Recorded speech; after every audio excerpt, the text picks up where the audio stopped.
Salam, mən Rauf Kazımov, həkim-uroloq. Bugünkü mövzumuz kişilərdə sinələrin böyüməsi barəsindədir. Ginekamastiya termini ilə özünü büruzə verən bu durum süd vəzlərinin bəzən bir tərəfli, bəzən iki tərəfli böyüməsi ilə xarakterizə olunur və palpasiya zamanı çox zaman böyümüş süd vəzləri ağrılı olur. Ginekamastiya aşağıdakı hallarda yarana bilir. İlkin olaraq qanda testosteron və estradiol balansının pozulması. Belə ki, kişi cinsi hormon testosteronun aşağı düşməsi, estradiolun, yəni qadın cinsi hormonunun artması ginekamastiya gətirib çıxara bilər. Digər bir səbəb istifadə olunan dərman preparatlarının əlavə təsirləri. Belə ki, ürək dərmanları, antidepressantlar, anabolik steroidlər süd vəzlərinin böyüməsinə gətirib çıxara bilər.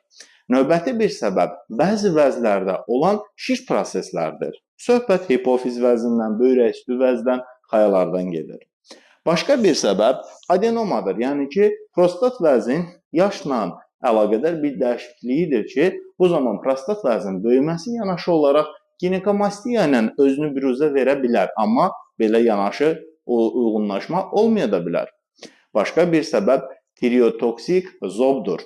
Bu da həmişə deyil, bəzi hallarda ginekamastiya ilə paralel gedir. Və nəhayət, istifadə olunan alkoqolun və narkotik preparatların əlavə təsiri kimi ginekamastiya yarana bilər. Məsəl üçün, alkoqollu pivə fitoestrogendir. Başqa sözlə, bitki mənşəli qadın cinsi hormondur. Onun orqanizmə yeridilməsi fonunda sinələrin qadın tipli böyüməsi, yəni ginekamastiya özünü büruzə verə bilər.